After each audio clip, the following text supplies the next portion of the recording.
To get started. So for those of us who joined last week, welcome back. And for everyone else, we're glad to have you here. So I'm Ryan Sloan, the Content and Communications Manager here at Knotch, and we're excited to kick off Knotch and MikMak's weekly roundtable series with today's topic, Marketing Response Planning for COVID-19. So I wanted to give a big thank you just to all of our panelists and hosts that made last week so successful, and most importantly, everyone that attended last week. And for those spreading the word on what we're doing here, community during this time is so important, and we're happy to count you as part of ours. So again, noting that this roundtable conversation is 100% off the record, so we can all learn from each other and help each other while being completely transparent. And I'm sure you all have some questions for our amazing lineup of panelists. So feel free to write some down that you have for either the hosts or the panelists that you can send to the Q&A box that's located on the bottom of our screen, thanks to Zoom. So now I'd like to introduce our hosts, Anda Gansca and Rachel Tipograph, as they lead us through this discussion with panelists from brands like Dropbox, AdAge, Goldiebox, Microsoft, Monster Energy, GroupM, and more. So our first host is Anda Gansca, who is the co-founder and CEO of Knotch, the leading independent provider of real-time intelligence for marketers. So Anda is a regular thought leadership contributor and has been named to both Forbes and Inc.'s annual 30 Under 30 lists, Adweek's Young Influential list, and Campaign's Female Frontier list, just to name a few. And we also have today Rachel Tipograph. So she is the founder and CEO of MikMak, an enterprise marketing e-commerce platform that helps brands better understand consumers by connecting digital investments to online retailer insights. She's been recognized as a leading innovator across the globe, including Forbes 30 Under 30, who are changing the world, Marie Claire's 50 Most Influential Women in America, and Fast Company's Most Creative People in Business. So I'm now happy to hand it over to them. Thanks, Ryan. Thank you, Ryan. Anda, this is neither of us are under 30 anymore, but the point is we've made some lists, and we've also been building some interesting companies that we were just discussing the impact of this crisis on. But yes, this is pretty cool. I think I'm starting to see the number of participants actually on my side. It's going up and up. So Anda, it's kind of crazy. With something started as a text message last week, we've now touched like 2,000 marketers with this webinar. And yep. You know, as every day progresses, things are changing within the global economy, but also in marketing. So I know today we really wanted to dive in and try to understand how people's marketing plans are shifting in real time. I'm curious, from your perspective, working across your clients right now, like what shifts have you seen this week? So I've been talking to almost all of our customers over text, email, phone calls, video calls, and the consensus across the board is that you have to very quickly change your creative. Some, from what I understand, have decided to completely halt any media spend, but others who have managed to be nimble and adjust quickly from a creative standpoint have actually managed to put out content that actually makes sense, that doesn't sound tone deaf. And what I've noticed is the difference between those who've managed to do that versus those who haven't is actually this idea of having an internal resource, so an internal content studio. And I know that this was a big debate, it is a big debate in the industry around external agency, internal agency. I'm not saying that there's a right or a wrong answer, but I think it's enabled brands like Bank of America, for example, to very quickly adjust their creative message and make sure that if they're going to put paid media dollars, they're putting it behind the right message that's going to resonate at a time like this. What about you, Rachel? I mean, your analogy of in-house agency, I would say, is analogous for our business for people who had an internal e-commerce marketing team versus those who did not. But I'd say by and large, the trend of last week continues for us this week, which is we're seeing insane growth right now within grocery brands and spirits brands. We're seeing anywhere between 200 to 400% week over week growth. And we're watching budgets shift from places like events, TV sponsorship dollars to e-commerce marketing. But I think one of the most interesting things that I learned this week was what's happening in China now that things are starting to normalize. So one of my VCs who makes a lot of investments in the US and China sent me this chart, and I thought I'd just read some of it. So e-commerce was one of the few winners in China's new homebound economy. Overall, they've seen that city congestion is down 25% to 75%. Visits to online travel sites are down 59%. Ride sharing is down 60%. Hospitality and restaurants are down upwards of 90%. But people are cooking at home. So grocery delivery is up 60%. Recipe app usage is up 44%. Food delivery, though, is down 50% because people have concerns around food contamination. And then in terms of what's happening online, internet usage in China is up 72 minutes per person. E-commerce is up 10% overall. Logistics and fulfillment is being restricted, is being impacted right now because of travel restrictions, but it's quickly coming back now that people can come back to work. And that around half of the overall losses within the first 3 weeks of people returning to work are coming back. So I'm sharing all of this because I feel like we're all looking for a dose of optimism. And Anda, this is something that you and I have been talking about, that we feel once things will normalize, there's going to be such insane growth across all of the categories that we all work across. Yeah, and to that point, I was thinking, with my economist hat on, that oftentimes every time that we've had a true recession in the past, it's been some type of supply shock. And I think this time around, the fact that it happened so quickly and we fell on all fronts so quickly, I think it's due to the fact that this was a demand shock first and foremost. And my hope is that once we feel secure to go back to our life before, some things will change. But overall, I think demand is going to go back up because there's so much pent-up demand already. Like I'm dying to kind of go on a trip. I can't wait to jump on an airplane at some point soon, as soon as I can. Yep. So I think we're going to see a lot of exuberance coming back into a normal market. But that being said, I think when I look at the forms of marketing that have really made an impact in the last couple of weeks, e-commerce 100%. I think, again, going back into our world, content, and making sure that companies don't seem transactional in times like these, but that they're also thinking about how to add value, how to sound empathetic, equally important. So on that note, I thought we would start and bring folks who are probably smarter than us into the conversation. I totally agree. So let's just lay down the rules of the road so everyone knows what's about to happen.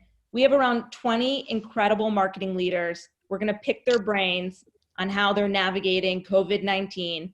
Everyone's going to get 5 minutes. You might see me politely interrupt folks so we keep time. And if you're listening, there's a Q&A function. Ask questions.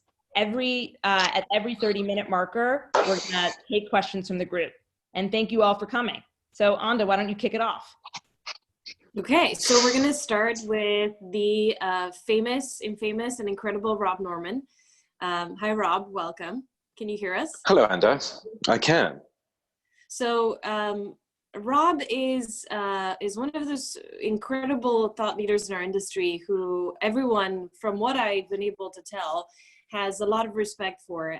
Everyone looks at you to see where the world is going. And I think you've already created a bunch of content about what's going on in the world of marketing due to COVID-19. We've been lucky to have Rob on our board at Knotch, and he's brought tremendous value and perspective to us as a company. And I wanted to have Rob on today to give us a sense of what he sees across the many different industries that he's in touch with because of the work that you continue to do in partnership with GroupM. So Rob, I wanted to just turn it over to you. I've sent you a few questions, but I think we would all get a lot of value from just your overall observations around what's happening in the realm of agencies, what's happening in the realm of the customers across different industries. Well, thank you. Without pouring a bucket of cold water on the opening, which was remarkably optimistic and good for that, but there are 3 million people and their families in the United States as of today that won't be especially exuberant anytime soon and won't be taking trips or doing anything else.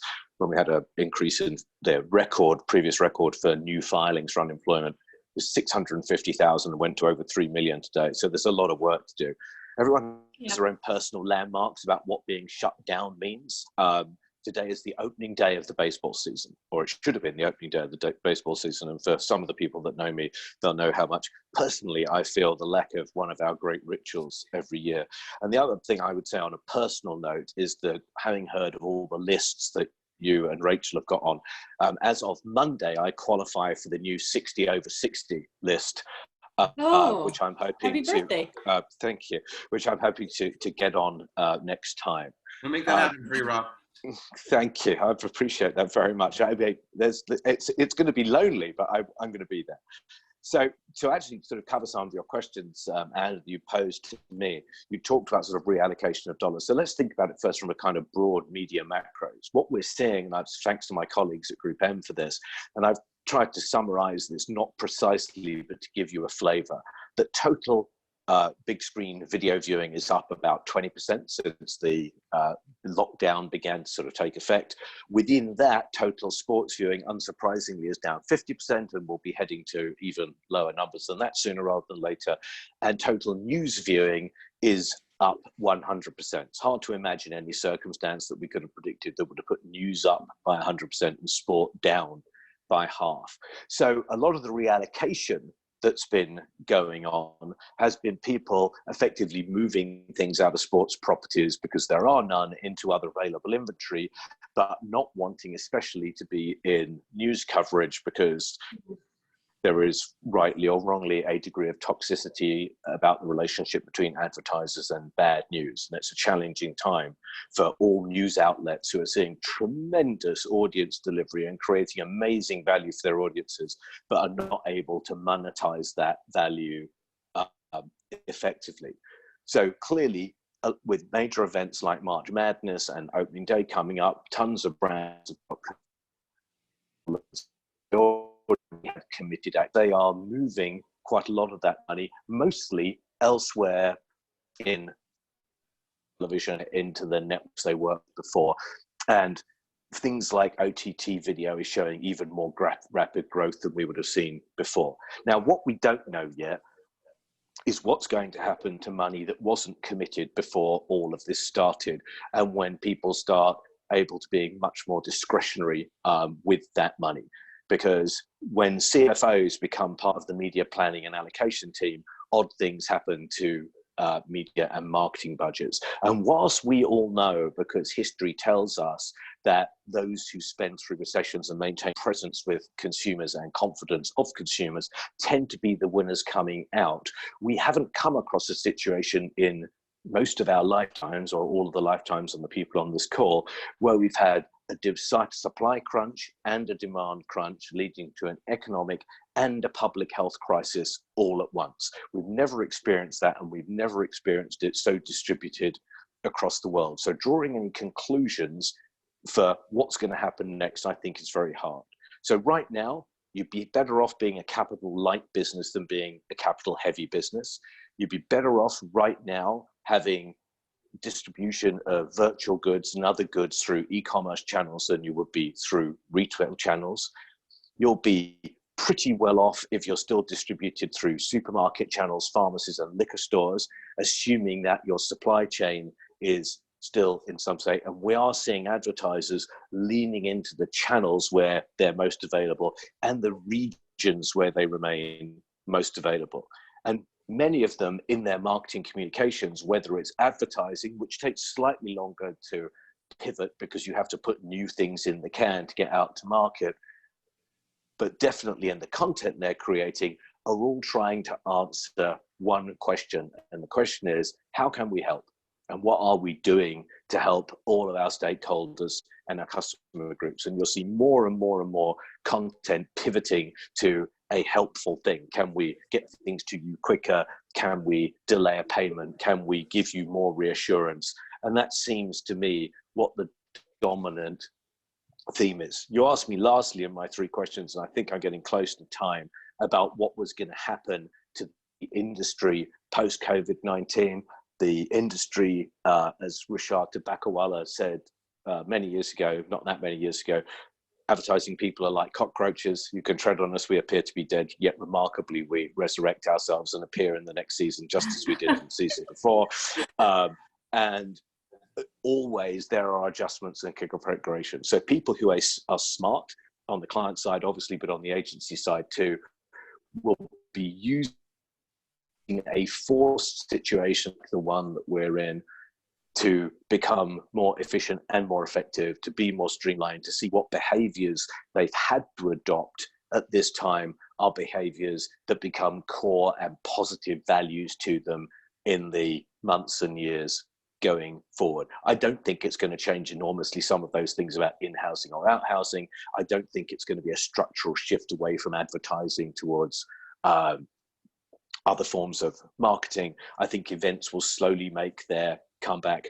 But I think the industry, as it always does, is once a decade is shocked into new levels of efficiency and new levels of technology adoption to achieve it. Thank you, Rob. That was brilliant. Yeah. Can I ask, Rachel, can I ask a quick follow-up question? Sure. We're cutting into time. Thank you. Okay, just one quick one. In terms of channels, Rob, do you think there's any particular channels that will kind of thrive from this and will continue thriving after, and other channels that might not as a result of it? Well, it's a new layer of catastrophe for local print, in particular for the newspaper industry. Again, who's seeing great audiences and poor funding. So it could be a death rattle for more of them, even more quickly than we've seen before.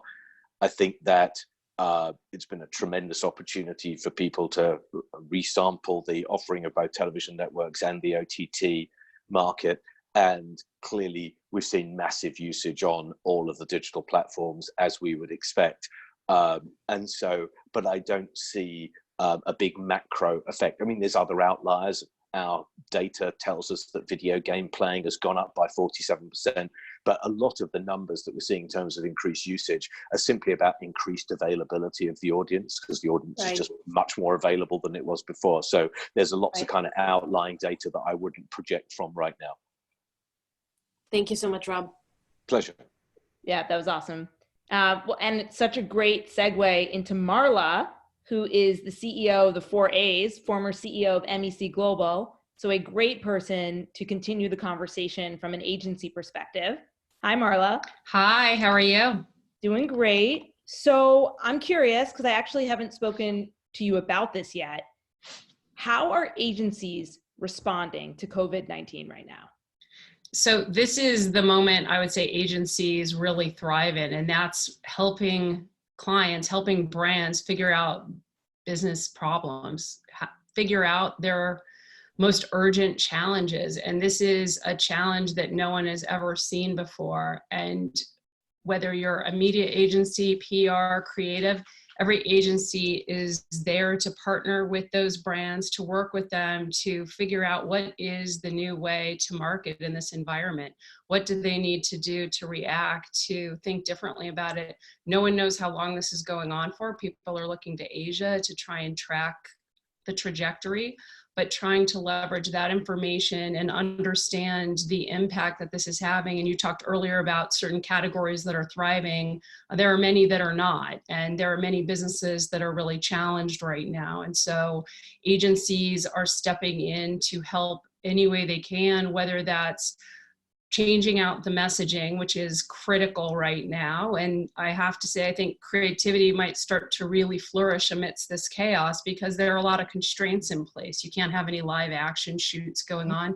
People are working remotely, and so working in creative teams has really shifted. But I also think people are experiencing sort of a boost and an energizing way of connecting and bringing forth messaging, and recognizing that this is all about people. Whether you're talking about your employees or the people that you're serving, you have to remember that this is about humans, and get back to the core message of what you do, what is your purpose, and how can you really deliver at this time when people need you. But you also have to remember that most people are home right now. They're restricting their time outside. So how is your brand's use shifted in that environment? So I'm putting my brand marketer hat on. You know, when I ran global digital at Gap, this time of year, we would start briefing our creative agency for holiday. Are you seeing that people are not doing quarterly planning in that cycle right now? Is there a pause on all activity to just focus on COVID? There's definitely a pause. Flexibility is key right now. Obviously, Olympics have been delayed. No one knows when the sports marketplace is going to resume. Media agencies are trying to figure out what is even happening with the upfront this year. How are we going to react to that? So to think that far ahead is really challenging when the urgent is the moment of the day. And that is about how do you respond to COVID-19 and what customers need and consumers need right now. Mm-hmm. So the 4As, you represent agencies that are 5 people to 500,000 people. Maybe not that big, but pretty large. Yeah, but thinking about small, medium businesses, are you watching this impact smaller agencies in a different way than the larger agencies? Definitely. So about half our membership are large agencies, part of holding companies, half are small independent agencies or mid-size agencies. So what's happening in Washington right now is really critical for our government relations team to help them understand more about the CARES Act and the stimulus package for businesses that are under 500 people, what they can do to access small business loans. Some of these companies, listen, these are business owners and they take it very seriously. So they're being incredibly proactive to ensure they have cash flow, that they're protecting their employees. So they're doing what they can, but it's definitely impacting them more given that they don't have the kind of cash reserves that some of the larger companies have. Mm-hmm. When all of this is over and things start to normalize, what type of brand agency dynamics do you think will have changed forever, and what will go right back to the way it used to be? Well, I hope that agencies and brands can remember that there is a partnership there in the way they work together, and that this is what agencies do every single day. They care about working for the people and being part of that team and making that shift. So I hope that that gets remembered. There's been a bit of a chasm the past few years with that dynamic, depending upon who the brands were or the agencies. And I hope that people can refocus on what is important and that you need partners, you need external provocation, you need that creativity, whether it's from media or creative or PR, you need it in all forms. And I really hope that they remember that the agencies were there to support them during this crisis. I also hope that there is an understanding that agencies are businesses too. And while businesses are having some challenges with cash flow and dealing with some tough challenges when it comes to their employees, so are agencies, and that they are also businesses. So don't push egregious terms on them. I hope that that really shifts. The same applies to technology vendors. Thank you, Marla. Okay. Thank you. That was awesome. Anda, who's next? You're on mute, Anda. Can you hear me now? Yeah. It's a classic Zoom thing. So I was saying, I actually wanted to take just a couple of really quick questions for Rob and Marla, because I see that there's a lot coming in here, Great. if you don't mind. So the elephant in the room seems like is kind of a big question around, are we seeing media dollars being pulled, being held back? Are we seeing that across the board? And if so, is it something that we see, is getting delayed, or is it just cut across the board? I'm curious if Rob or Marla have a perspective on that. Rob, do you want to answer that? You want me to answer? Rob, you're muted, just so you know, because that's what I did. So He's going to unmute. So I think it's too early to say. I think that there are, all you know is that if you take money out of the market, you've got a chance to breathe and decide what to do with it. If you pile on regardless, then you haven't got that chance. I think that many advertisers with uncommitted dollars are going to deploy them more in shorter time frames. And in the UK, Channel 4, for example, which is one of the big TV stations there, has always charged penalties if you book late and close to deadline. So everyone's waiving all of those penalties. So it may be that people do strategic long-term things with those dollars, but they approve the doing of it in much shorter horizons. And it remains to be seen how that unfolds. If you're Marriott or Carnival or Booking.com or anything, you're not going to be spending any money for a little while. And quite a lot of those people were big sponsors of March Madness and so forth, and that one's gone for now, for sure. I would just say flexibility is key right now. Agencies are really looking to help marketers understand what they can do, and many television dollars are committed, but digital platforms, there's a lot more flexibility there. Got it. Thank you. Okay, well, we're going to jump into the realm of technology now. Jess from Dropbox, welcome. How you doing? Thanks. Hi. We were making fun of your Peloton before. I know it seems like a flex, but it's really not. It's just the one room that holds all the things. It's a wonderful thing to have at the moment. So I'm happy you have it. So Jess, you run brand for Dropbox. And, you know, we've had many different conversations over the last few months about upper funnel, mid funnel, lower funnel, etc. How have you seen the creative messaging and the initiatives inside of Dropbox shift? Are you guys still thinking about acquisition, or are you trying to just put helpful messages out there into the world? Yeah, I mean, as great marketers, we're thinking about all the time. But I will say, and this is in conversation with a lot of my colleagues also in brand, we are having a very serious chat with ourselves. And me being the eternal optimist that I am very encouraged by the amount of humanity I think that is getting interjected into our marketing conversations.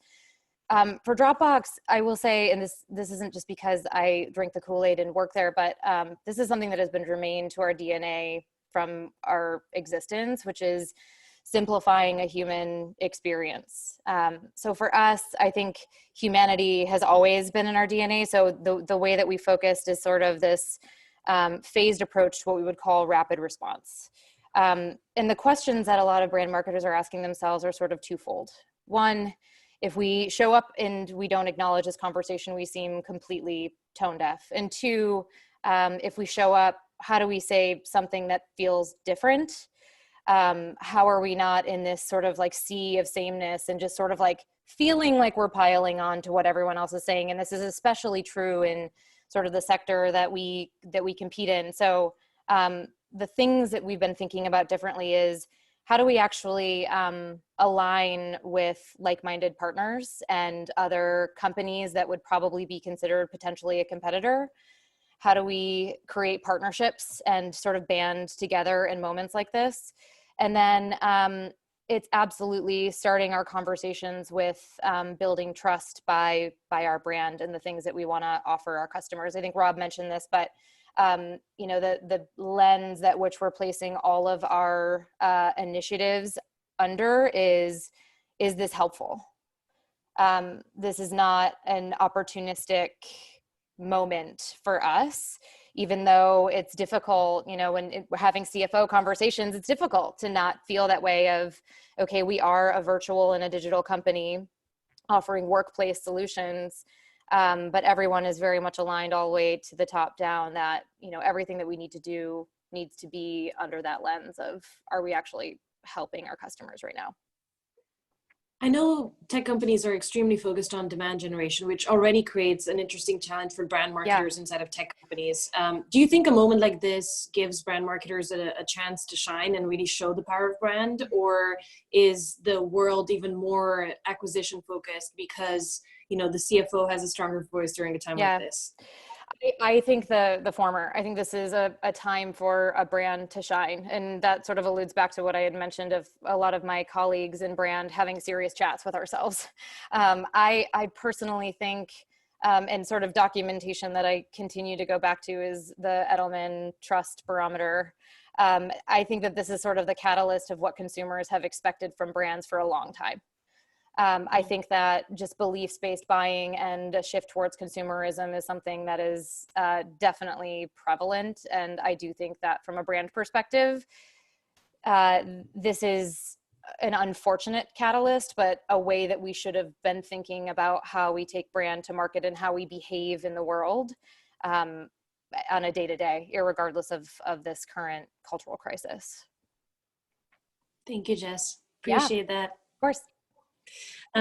So Rachel, I'm gonna move on to Jamie from JPMorgan. Let's do it. And then we're gonna jump back to you. So Jamie, hi, welcome. welcome back, I guess. Can you hear us? I think your mic is muted. The sound isn't coming through. Can you hear us now? I can hear you. No. Can you hear me? Oh, there we go. Yes, now Okay. we can hear you. Okay, That good. works. Okay. Good. So welcome, Jamie. So Jamie, tell us a little bit about how you instead of JPMorgan have thought about the creative challenge around responding quickly with content to all the different needs that your customers currently have and all the questions they have around how they can manage their wealth during a time like this. How have you managed to do that, given the fact that it's challenging to coordinate the production of content across many different partners? Yeah, no, absolutely. For us, this is sort of our sweet spot in a way. That's what we've been focusing on for a long time. We have tons of thought leaders who are always creating content and publishing views. And we're sort of, we're a bank and a wealth manager, but we're in the advice business. So that's sort of just kind of turning the dial up to 11 right now is what we've been doing, just increasing that cadence a lot. So we had luckily done a lot of work in the past year or two, just getting our digital publishing machine humming and coming up with a publishing cadence and deciding what channels made sense for what kind of messages. And so when this type of situation, pops up so quickly, we were lucky that we were able to just kind of, turn on the fire hose, so to speak, and just get those views out there. And so we've done that in a few different ways. We have an email distribution that goes out weekly, typically, that we've now escalated to 3 times a week. And that's mainly talking about markets and investment views and things like that. We've started. And by the way, just real quick, who's making that content? Do you guys have an internal writer team?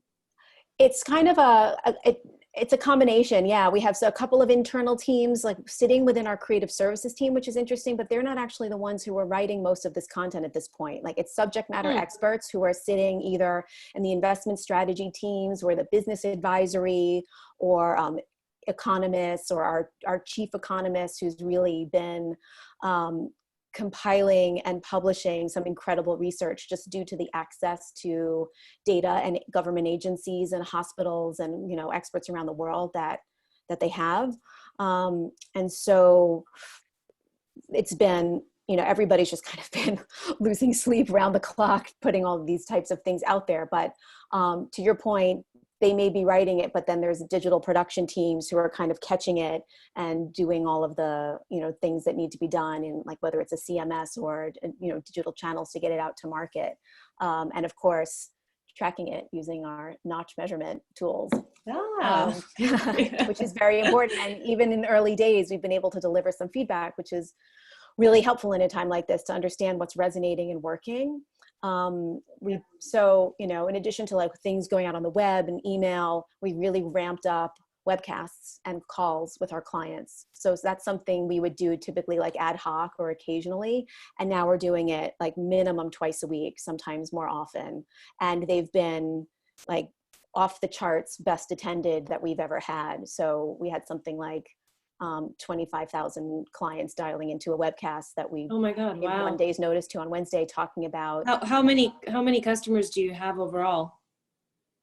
I think who'd be invited to something like this, maybe it's global, so it's tough to say, but it could be over between 1 and 200,000. It was pretty good attendance. Wow, but that attendance is crazy. Wow, amazing. Yeah, it was crazy. We were very pleasantly surprised and happy that people were engaged and really seemed to have a thirst for this type of information. And so we were trying to be thoughtful about what type of information it was we were providing. So we focused, for example, we did a webcast this past Friday. It was an hour long. The first half was purely dependable, factual, researched information about where we were with the virus and the spread and the hopes for a vaccine and containment and all these things, just really delivering some information that people can hang on to in this time of uncertainty. So that's the approach that we were taking. And then the second half was more, market implications and what does it mean if, 30% of GDP looks like it's going to be down and the unemployment numbers are skyrocketing, and what is it going to mean for us and what can we expect for recovery? And of course, nobody knows, but being able to take a disciplined approach to the research and put that out there for people in a way that's digestible seemed to be the tonic that was needed in the moment. So that's really been our focus, to have a nice, reliable cadence of well-researched, dependable information. Yeah, thank you, Jamie. That makes so much sense. And it sounds like you guys are essentially fighting the anxiety around this with a lot of great content, and by bringing people together, much like this forum. I think everyone's just so much hungrier for content and more willing to come together and connect. I think it makes us all feel a little bit less lonely and a bit more hopeful. So thank you. Appreciate that. My pleasure. Rachel, back to you. All right, we're gonna call on Venice, California. Beth, where are you at? I'm here. Okay, awesome. So Beth is the Chief Commercial Officer of GoldieBlox. If you guys don't know GoldieBlox, I hope this is at least one thing you Google today. They're a media company that introduces girls to STEM, so science, tech, engineering, math, through content, products, and experiences.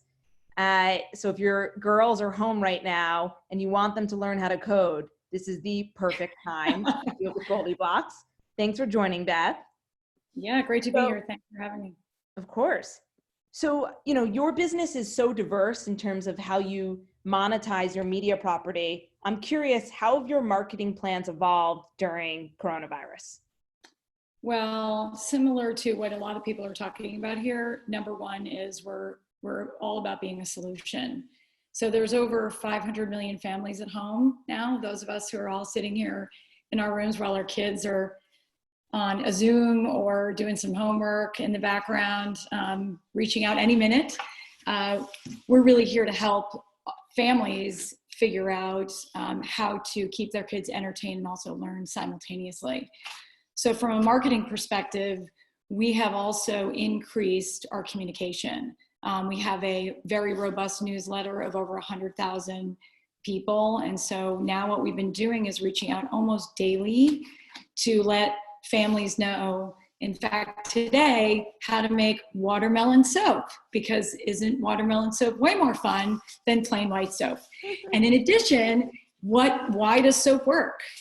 So there's those little tidbits that are coming out on a daily basis to help families and kids learn something new and also create, right, from a maker perspective, because girls love to make, and now's the time for them to be making fun things that are actually going to learn at the same time. Mm-hmm. So I would say that we're increasing that. We're also turning on our paid performance marketing as well. We have a number of maker kits where kids and families, same thing, can learn how a circuit works by simultaneously developing a super cool unicorn pillow that lights up in multiple colors. And so what we're doing is bringing the fun into STEM and to the at-home, the safety at-home scenario, and helping families just be able to create and, design new things and learn STEM simultaneously. You mentioned paid media. In terms of paid media, have you seen any channels underperform or overperform during this time? Yeah, so we're actually, it's interesting. We're usually targeting moms, but what we love is that we're finding that our audience of dads has increased. We had 30% of dads back when we were in holiday time, which also was a surprise. And we were pretty stoked about that because, as a mom of boys, now, dad of girls are simultaneously looking for something awesome to do with their daughters. The other thing is that our story is resonating, and like many of the other marketers here, GoldieBlox was born for this purpose, to close the gender gap of women in STEM careers. And you have to start early and introduce girls into the world of STEM around the ages of 6 or 7 so that they continue. And then ultimately we're not in the 80-20 world anymore. But what we're finding is that during this time, parents are also looking for these projects. And so we have something called the All Gold package, which is buying all 8 of our products at a major discount right now to help families at home, and we're selling more of those than we've ever sold before. So it sounds like it's, kids are having a good time, and parents were happy to be able to offer a solution for families during this time. That's awesome. I hope everyone checks that out who's on this line. The other part of your business is the original content aspect. Right. So now that we live in a world where we can't do original content shoots, how are you navigating that? So it's a little tricky as always, but I think because of our YouTube digital background, we're super scrappy, and we're looking at this in sort of the new arena where we're doing more even shooting like this, right? Like actual education through experts. In fact, what we're doing next week, we have a female expert, viral expert, who has been studying bats for years from Stanford. And we're going to be doing a live chat with her next week so that kids and families can ask her about what's going on and how bats can actually not only teach us about how viruses are born, but also how to cure these types of viruses, et cetera. So we're thinking about we're thinking about where we are today, and also how to utilize technology and our partners like YouTube to be able to bring this content to families all over the world. Awesome. Thank you. Yeah, thank you. Yeah. Anda, who's up next? So up next, we have John from Bank of America. Welcome, John. Hey, guys. Can you hear us? Yeah, Hi. absolutely. So John, I'm so excited to hear from you because we chatted on Sunday. You gave me a call to, first of all, tell me that I should never call you Wise again because you don't want to sound old. So I'm never calling you Wise again. Oh my God, that's hilarious. No, that wasn't at the beginning of two, the call. That was at the end of the call. Yes, that's true. And two, you sent me this amazing podcast that you've somehow managed to put together in the age of COVID with, what was it, like 3 different people being interviewed. They were all doing the interview from their own homes and recording themselves on an iPhone, and it all sounded so seamless. How have you guys managed to do that and other things? And by the way, there's a question actually I was just looking at about audio as a channel, and whether we as co-hosts think that that is going to grow in importance and an investment. So I'd love for you to maybe take both of those as a start off.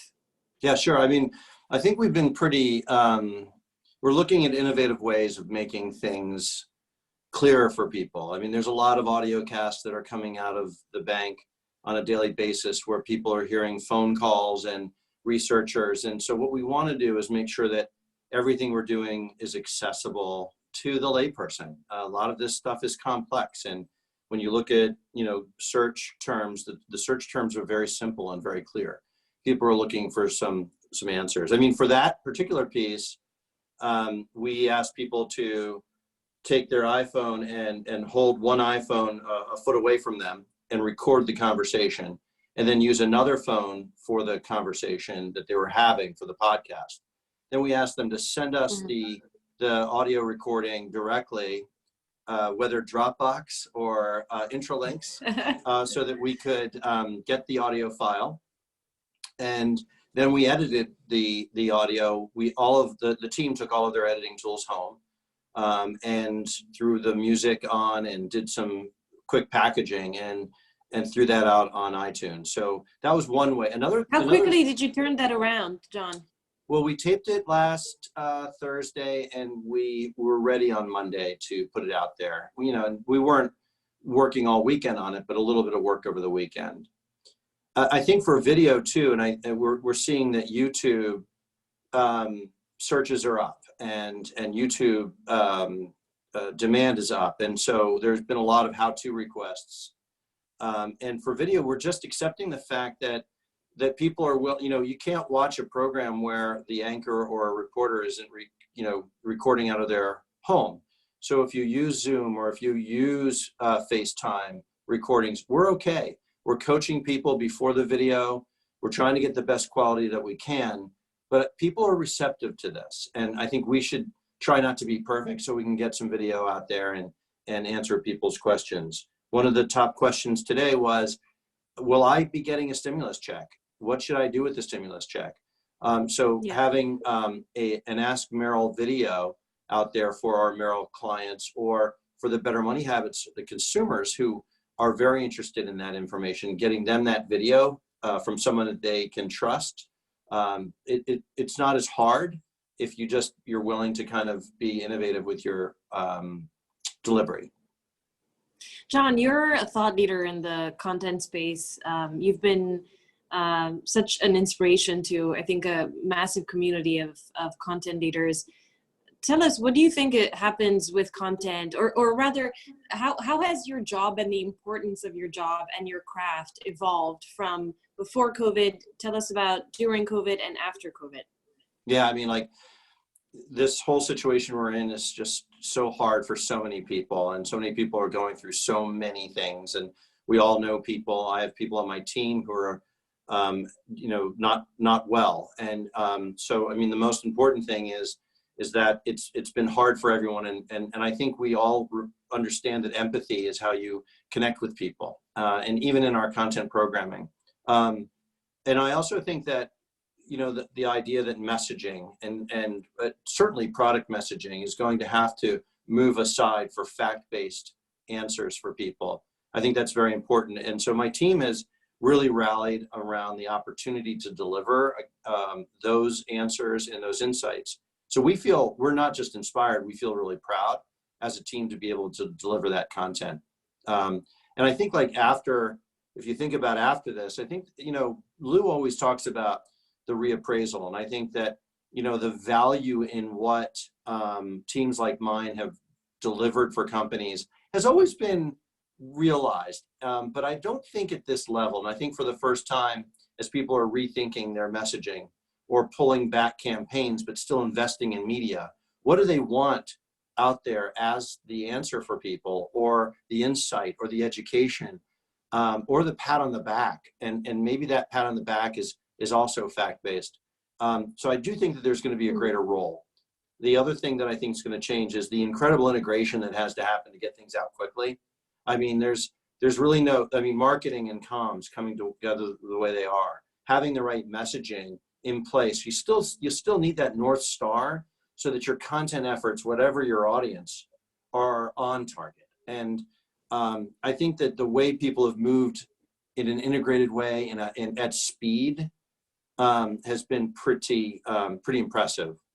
And then the last thing was newsrooms. Like, the newsroom was something that people reluctantly participated in for a long time. You know, like, we got to get newsrooms together. Now they're where people are gathering to make very important and fast decisions. And that's to both manage the quantity, because quality has to exceed quantity. It's not how much we're putting out there, though it's important. Volume does matter, but the quality and understanding and having people together to, what is the story arc? What do you need to tell in this piece? What do people need to know? What's the format, and where's it going to be delivered? So I think the embracing of a newsroom structure will come out of this with those trends. I love that. Thank you, John. Appreciate it. Rachel, back to you. Thanks. Kate Bombas, are you in the room? I am here. Hello. Hey, Kate. I believe you're tuning in from Cape Cod. I am, hence the fish in the background. So everyone who's listening, Kate is the CMO of Bombas. If you at least live in New York City, I'm sure you've been on a subway where you've seen a Bombas ad. Amazing socks. Now, Kate, I'm curious, as someone who is a very dedicated Bombas consumer, I usually get a lot of product updates, different sleeves, colorways, new socks coming out. In the time of COVID-19, has your marketing communication strategy changed? Yeah, definitely. So I think on the acquisition front, we're really shifting our media to where people are spending more time. So we're seeing audio is starting to underperform. We're seeing TV and over the top really start to pick up. I mean, relative to other channels, everything I would say is down quite a bit. We've also evolved our messaging on the acquisition side to be more mission focused. Typically, we try to have more of a balance between product and mission. And now we've moved to 100% basically more focused on our mission, which still has elements of product, but sort of being aware that we don't want to be pushing product too hard. And then in terms of our email communication, a little bit of the same story. So we've probably cut in half, maybe more, the amount of emails that we're sending each week. And then of the emails that are remaining, we're sending one that's fully dedicated to giving, and we're finding the open rate on that is 4 times what we normally see on our giving related content, which just speaks to people's need right now to feel sort of connected to their community, I think, and feeling like they want to give back in some way.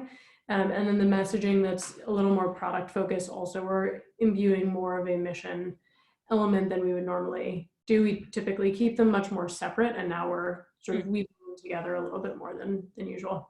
So you just gave us a gold mine of insights. I'm sure for anyone who has a D2C brand, take note. Now, when you say audio is underperforming, is that radio or podcasts or both? So we're seeing both are a little bit weaker, again, relative to other channels. Our hypothesis is basically that they tend to be a little bit more commuting oriented media. I know I listen to podcasts walking to work every day. And I hear, from customers all the time who tell me, I hear your Sirius XM, ad every single morning on my drive to work. And I think without the commute time, audio is coming down, but with people at home, TV and over the top is increasing in consumption. And then in terms of giving, that's always been a huge part of your brand. Are you doing anything in particular though for coronavirus?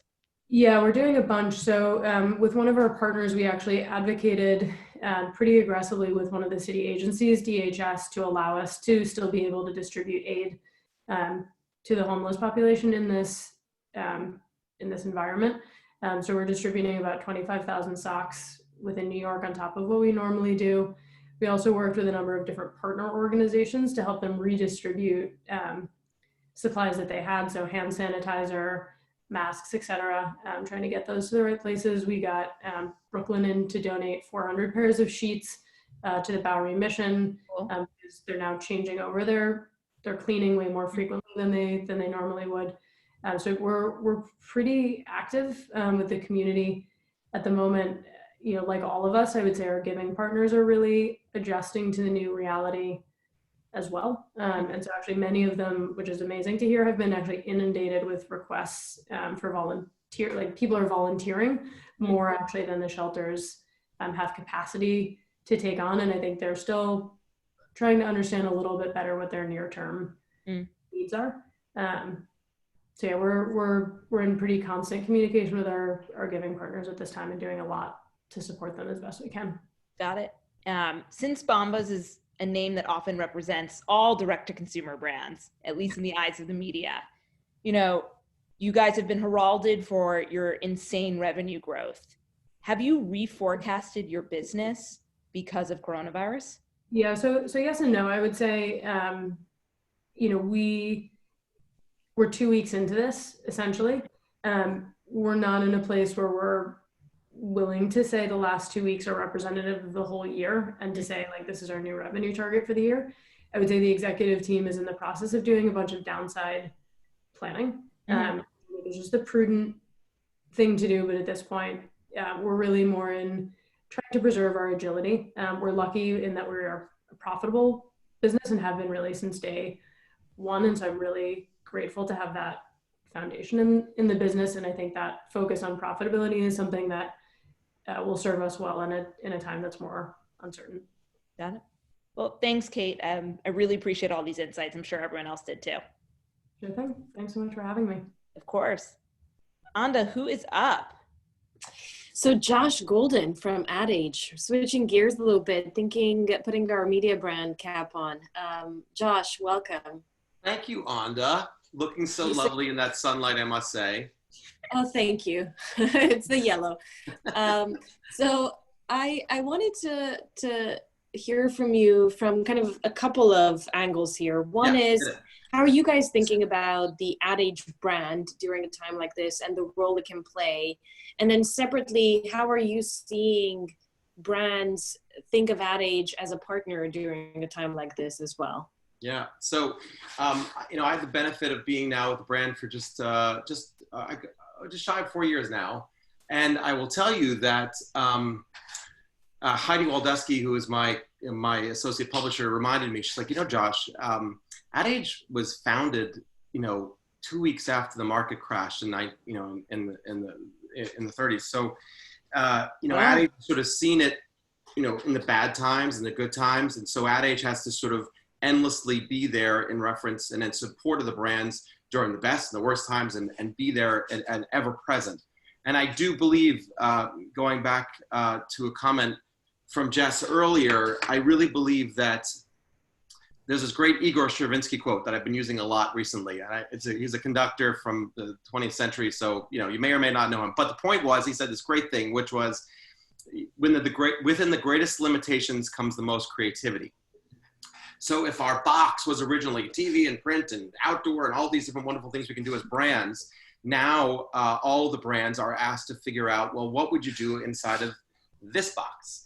And that opportunity is fabulous for us to be like, well, what can we do? And I can say, as a person who's now, I don't know, it's my 9th Zoom call today, you know, that you have to think about what it is that we can do to move the brand forward. Last week, it was, you know, just sort of silent and definitely very small. And now this week, we've seen some real good momentum. Like, I was on a call yesterday, actually a large telecom brand, you know, that wants to sort of do something that fits within their brand purpose, but also is a help to the brand. So those two things moving forward, it was really smart. I was like, it's not just like someone saying, I'm going to just do something because it's the right thing to start coming back to work. It's actually moving the brand forward, but leaning on their purpose, because they're already doing this kind of work. So had you not established your purpose prior to, I don't know, a couple months ago, you're SOL. But so I've seen a lot of growth in this week of the brands that have already sort of established a great point of view coming to the table and saying, oh, now we're ready to say this thing, but we're going to tune it so to not to be tone deaf. That makes a lot of sense. What are the, you know, similar question to what I asked Rob, what are the behaviors and maybe the creative mediums and maybe the creative messages that you think will really stick? This purpose-driven creative messaging, we've been talking about it as an industry. I remember when I was in Cannes, every CMO under the sun said the word purpose in some way, shape, or form. I feel like now, as you said, you know, it's really coming to life and we can tell who actually was ready for it and who wasn't. Do you think that continues, or do you think we move back into a, you know, transactional performance-driven model as soon as we snap out of this? So, you know, I'm an optimist. I maybe you couldn't tell. But I really believe that, you know, now is the moment for all the brands that have leaders within them that have the capacity to do something differently. They're all going to say, like, I'm going to try this, just like you guys did. Knotch and MikMak stood up this idea. And I was like, that thing that they're doing it, I don't know, you did it 6 days earlier than everyone else did it. It was fabulous. And it was right on the money for what our world needed. And so, you know, AdAge stood up our own event today. Marla was on it, and we had a couple other, you know, pieces as well. And we had 2,000 attendees join us on 5 different platforms. So I do believe that it would be difficult for me as a marketer, as a brand marketer that's responsible for AdAge, to walk away from things that that have been happening. I just don't think that it would be smart for you know, a virtual event, for example, just to stop doing it because, well, now we're back to work. Although I'd love to see, say, in July or late June, that everyone's sort of back in virtual events or thing, and I'm not sure handshakes are ever going to come back for a while, but let's just say they did.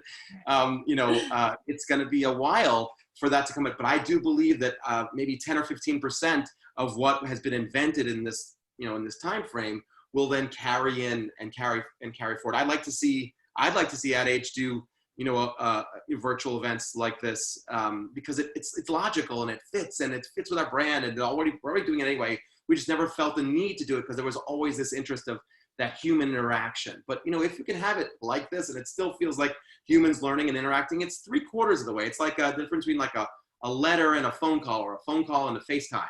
You know, it's that improved, well, it's not totally there, but it's kind of there. So I, you know, as I've been watching this last week and this one, as well as what we did today, I see certain things sticking around for sure.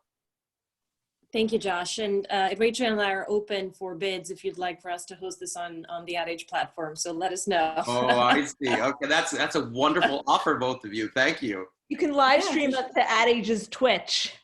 Yeah, well, it's funny. We did Twitch today as well. I want to recommend and do a little shout out for StreamYard. If no one knows the platform, it was awesome. It allowed us to live stream to LinkedIn, Facebook, YouTube, Twitch, and our site all simultaneously. Cool. Very cool. Anda, you think it's time for the poll? Oh yeah, let's shoot up the poll. So for those in the audience and for the co-hosts as well, we've decided to send you a question so that we're starting to look at some data as we continue in the conversation. So if you could please look at your screen and answer real quick, that'd be great. So what are you doing with your events budget from now until the end of June is the question. Awesome. I think we should take a question from the audience. Yeah, let's do it. There's a lot of good ones. Yeah. I want to do, I think, Christine Cook's. So with 100% lift in news consumption and journalists being described in similar ways to healthcare workers, it is likely brands will see news differently going forward. So because of the growth of news and the importance of journalism, do we feel marketers will be more open to moving paid dollars to news organizations? Who wants to take this? I feel like Rob, you might have a perspective. Anyone else? I have one. All right, let's John. hear it. So I think prior to this, our media teams were looking at supporting news organizations that were helping to deliver the truth. I think truth is so important, and I think that trend will be accelerated. I mean, before this, it was critical to us over the last 3 months. How are we working with the right companies? When the New York Times or the Atlantic would come to us, we wanted to work with them, not just because they had good ideas, but because they were extending the value in a news organization. So I just think it's catapulted. That's my response. Rob, what about you? Well, I have to declare an interest. I'm on the board of the BBC Global News and World Service and BBC.com. So I do have a dog in the race, so to speak. I would love to think that people got over the idea that somehow there was a toxicity related to the truth. And whether the world is full of good news or bad news, the fact is that the things other than sport with which most members of the public who buy things are engaged with is the news. And brands have coexisted with the news for over 100 years in advertising terms. It's tremendous value for money. It gets an engaged user. And whilst tonality remains important in advertising, advertisers should not produce draconian blacklists that eliminates the funding for one of the most important elements of our society. I don't feel strongly about it though. Thank you, Rob. Oh, wow. I knew that would be a good one. So up next is Dana from Sanofi. Dana, you still with us, broadcasting from your basement? I am. Sorry, I was on mute. No worries. So everyone, Dana is the head of media at Sanofi. Sanofi, I'm sure you guys own some of these products like Icy Hot, Gold Bond. So, Dana, the last few weeks we've heard countless direction to not hoard products right now. I'm curious, during this time, have you seen a change in the customer journey and buying patterns? Yeah, absolutely. I mean, I think, our reason for existing is today, right? I mean, as an organization, we're about customers and patients and making sure that we're meeting those needs. We have seen a lot of what looks like pantry stocking of our products. And so a lot of our focus is around making sure that we're securing our supply chain, making sure that there's product available as people need it. And unlike, I think, a lot of the other panelists who've discussed, focusing on purpose-driven type of messaging, we're sort of going back to our roots and looking to be able to provide patients and customers with information that's important to them, particularly now as they're trying to understand what's the difference between a cold and an allergy, what are they suffering right now, how do they kind of know the difference, how do they know when they need to raise an alarm bell versus, taking an OTC product. I think the other thing as an OTC division of Sanofi, we need to kind of do our part so that we can allow the RX side to focus on the more important things like finding a cure right now. And so we need to deliver against our core part of the business so that we can allow the funding and the money to go towards the bigger purpose of why we exist, which is trying to find a cure right now. That's a very motivating message, I'm sure, for your team. Since you lead media, what changes are you making to the media plans that you might already have in market? So I think we're constantly analyzing what is, again, we're looking at the demand that's coming through along with our media spend, because the last thing we want to do is create a situation where, there's more demand than we have supply. I think you talked a little bit at the start of this around e-commerce. We're looking at where are channels that we can fulfill demand and how do we move dollars to where we can actually make sure that demand is being met. How do we make sure that, we're adapting our creative and our messaging to think about, again, how can we supply information? I mean, we work on allergy products. Allergy products usually focus a lot of outdoor activity. How does that work in a day like today, where people can't be outdoors, can't be enjoying the outdoors the way that they traditionally do, but there's still a need for our products. So how do we kind of adapt our messaging and our messaging strategies? How do we look at, everything from our manufacturing plants to figure out how we can supply things that are in need? So, we have Gold Bond, which is, a hand lotion. How do we look at our manufacturing plants and look at things like, can we provide hand sanitizer? Are there things that we can do to sort of shift our resources to be able to meet the demands of what's currently most important? We're looking at our measurement, our metrics. We're understanding engagement in our messaging so that we know which are the messages that are resonating. Are we seeing drop off in our view through rates on certain messages, which kind of gives us the sense that those are not the most urgent ailments that our consumers and our patients are, focused on? How do we put the dollars towards those things that are the most important and on people's mind, and most concerning right now? My last question for you, we're partners, and I know that you guys were planning some product launches, some net new product launches. How are you thinking about net new product launches in a time of coronavirus? I think along with the same filter of everything else we're looking at, now is not the time to, launch a new product to try to make an extra dollar if it's not relevant. We're better focused pushing our dollars against those things that, again, allow us to meet patient demand and consumer demand. We, as you do know, we had a couple of big launches. There's logistical issues as well. It's very hard to shoot creative right now, right? So there are logistical issues as well in terms of successfully launching those brands. But again, the more important filter is, are those products relevant right now? Because if they're not relevant, it would be nothing but tone deaf to try to launch new products right now in a world where people are going in for the most critical products. We don't want to create a need. We don't want to create additional need for consumers to spend time in grocery and in mass for products that aren't really relevant to what they need today. Yep. Thank you, Dana. Kyle from California, you here? How's it going, Rachel? Good. So Kyle is the VP of Digital Marketing at Monster Energy. So still in the category of consumer products, but way different than, I would say, Gold Bond.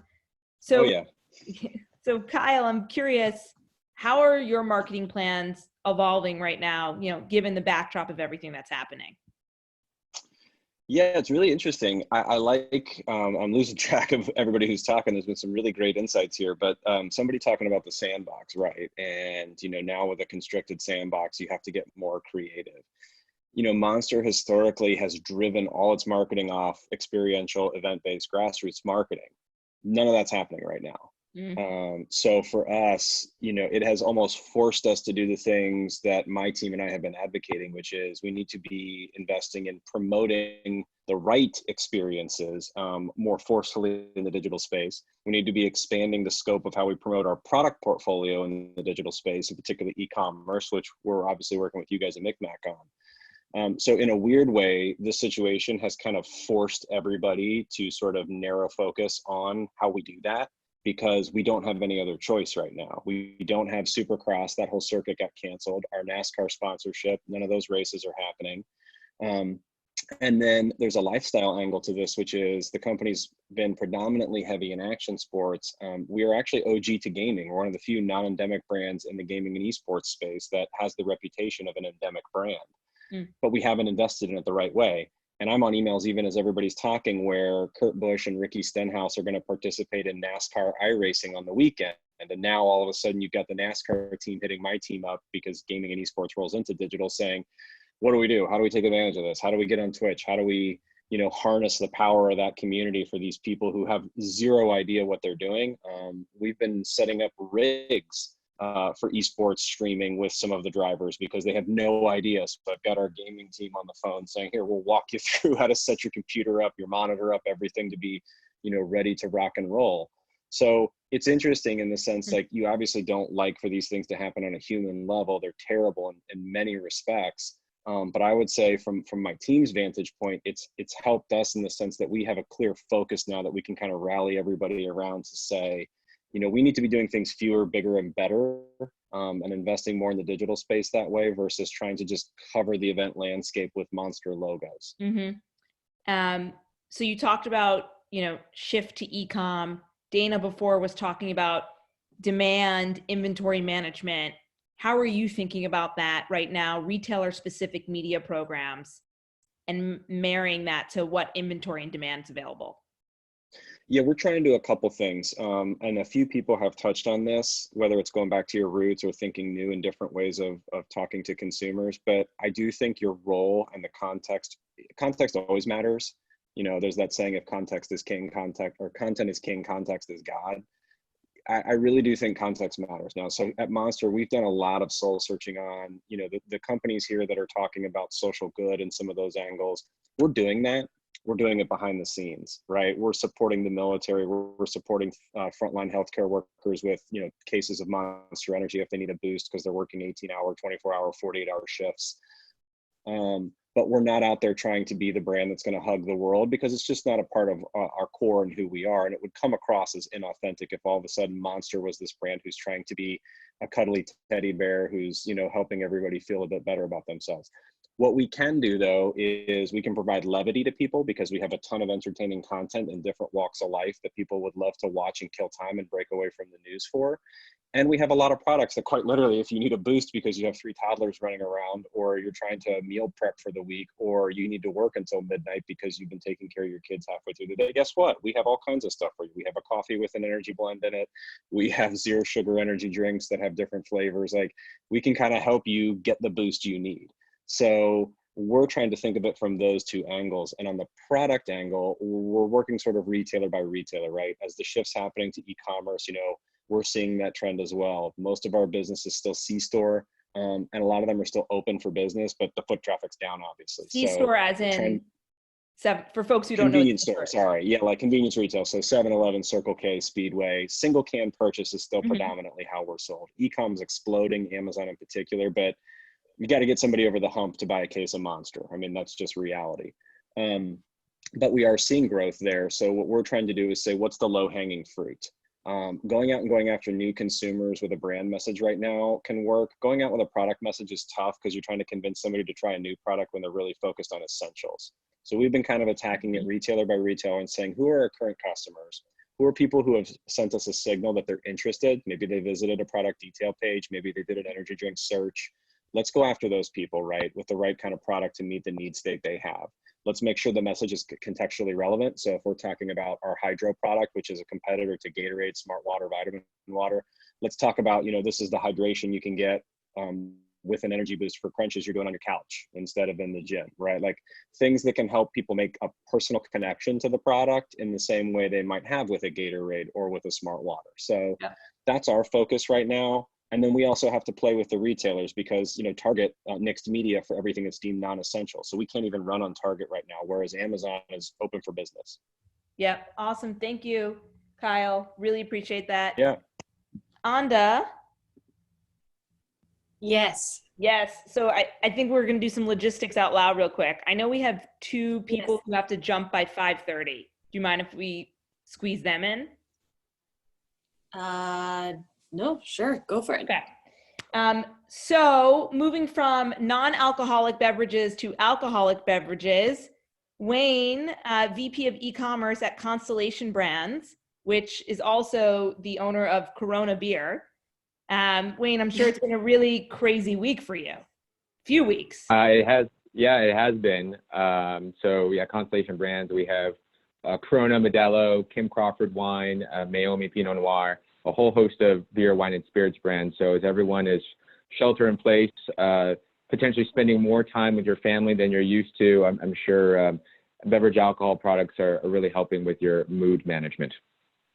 So Wayne, I've known you now for like a year, and you have always been a fellow preacher of the choir that the future of booze shopping will be online. Recently, you know, the industry has seen some of the biggest sales days ever in online alcohol buying, and that is your domain. How is your team addressing this accelerated growth? Yeah, so if you don't mind, if I can take a leap here, I'm going to actually share. Actually, I can't share. Anyways, I was going to try to share some of our numbers for the group, but basically sales have tripled or quadrupled compared to like Super Bowl.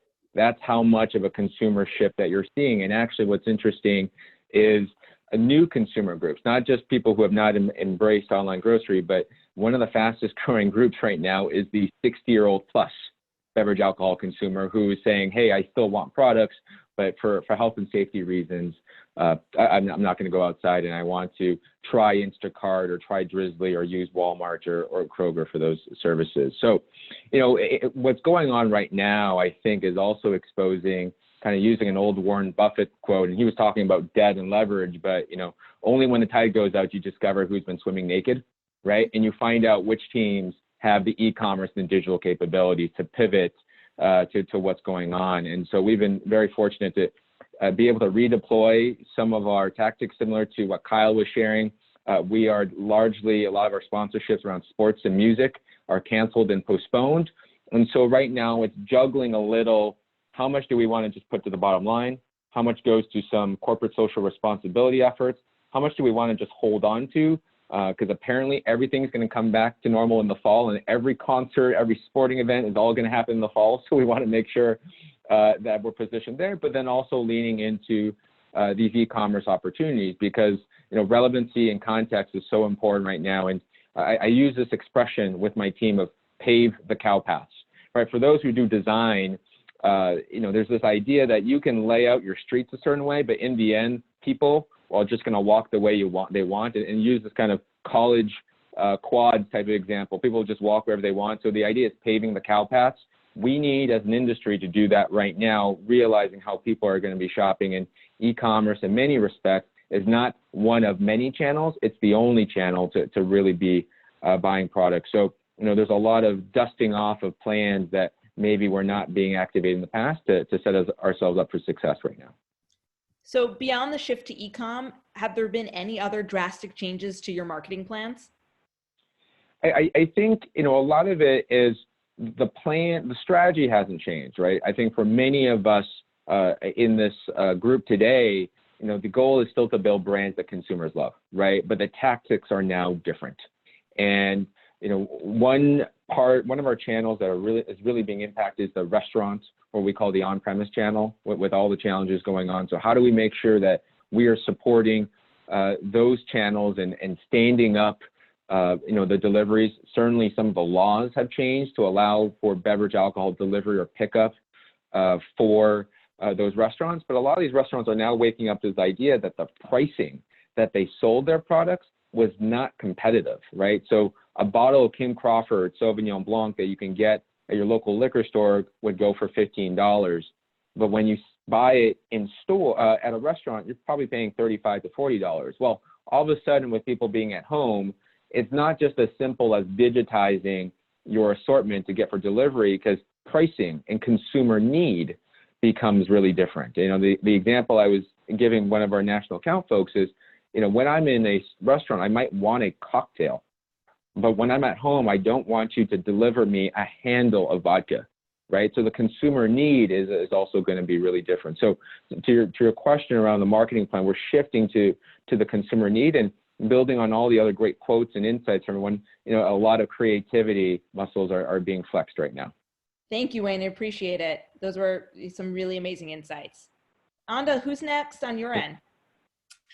So next on our end, we have, I wanted to maybe do, and I want to ask you if this is okay, to have Stacy from Twitter and Ty from LinkedIn to give us the perspective of the big platforms. But if you want to call on someone who has to drop off before 5:30, happy to concede to you. Ingrid, do you still have a 5:30 p.m. hard stop? I do, unfortunately. All I'm right. so sorry. I actually got out of a meeting and I'm gonna have to go back. Okay, so everyone. Cool background. Yeah, obviously, Thank you. Cosmetics. So Ingrid is the VP of Global E-commerce at e.l.f.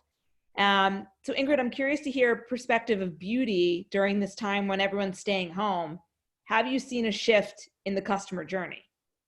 Yes, definitely. So just rewinding about 3 weeks ago to pre-coronavirus world, our March messaging was all about festival season.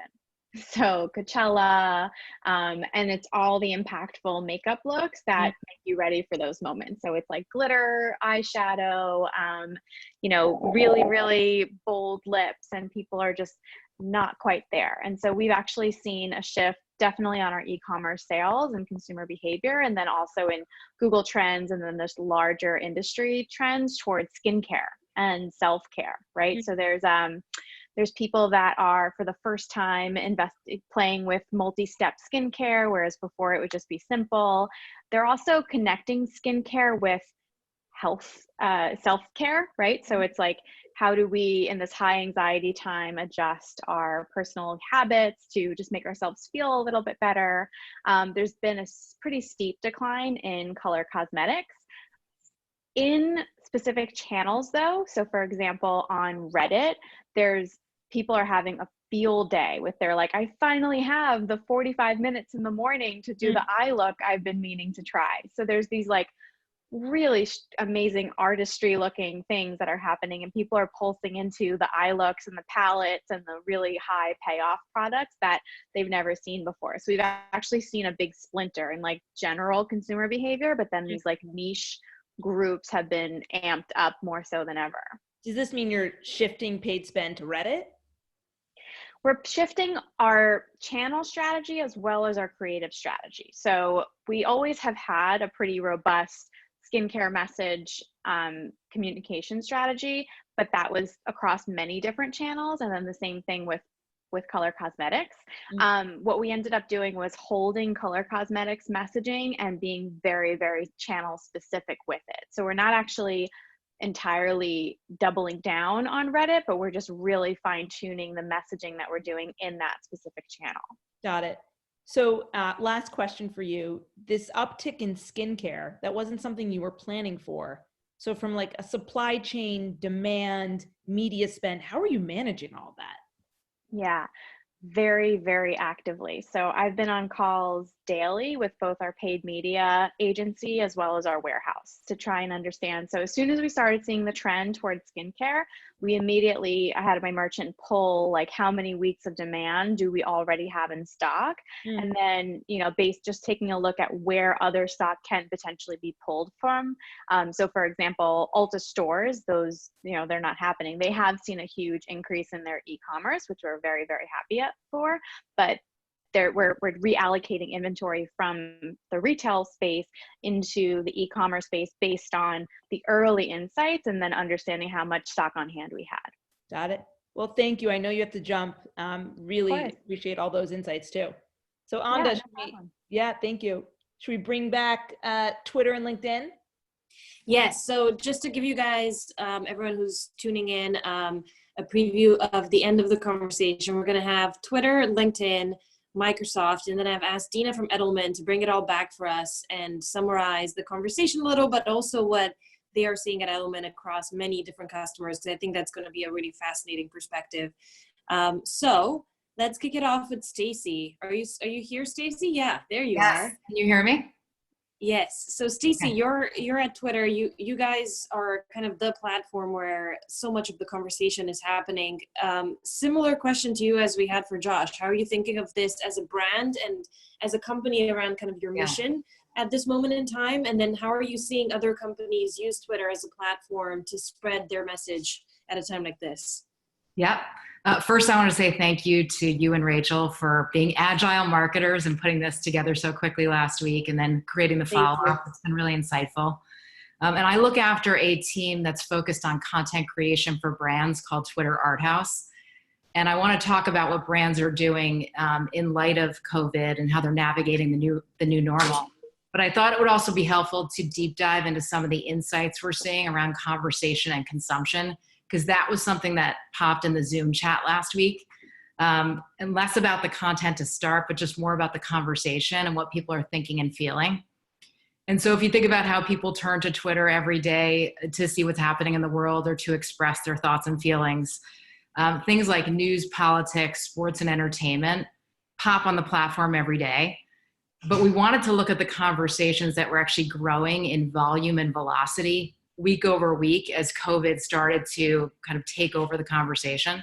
So where did we see surges and spikes that were interesting to consumers and marketers?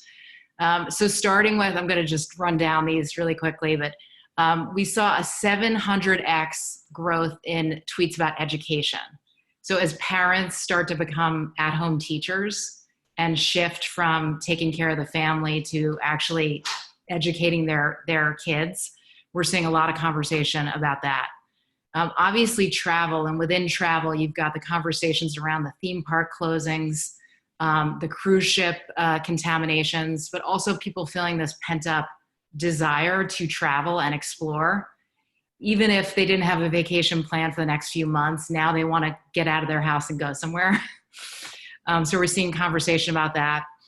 We've seen business leaders leading the way more so than government. So we're seeing conversation about CEOs like Tim Cook, who are making a commitment to manufacture masks, as well as Elon Musk's focus on ventilators.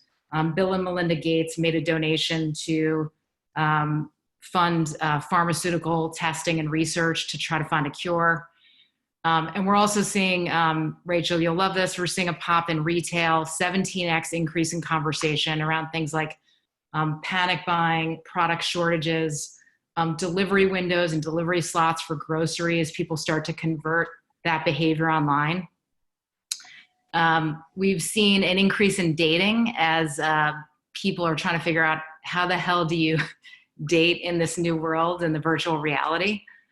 And also exercise and fitness, as people are concerned about being contained and quarantined inside. How do they actually feel a sense of like health and wellness and release when they feel like they might be quarantined for the next several months?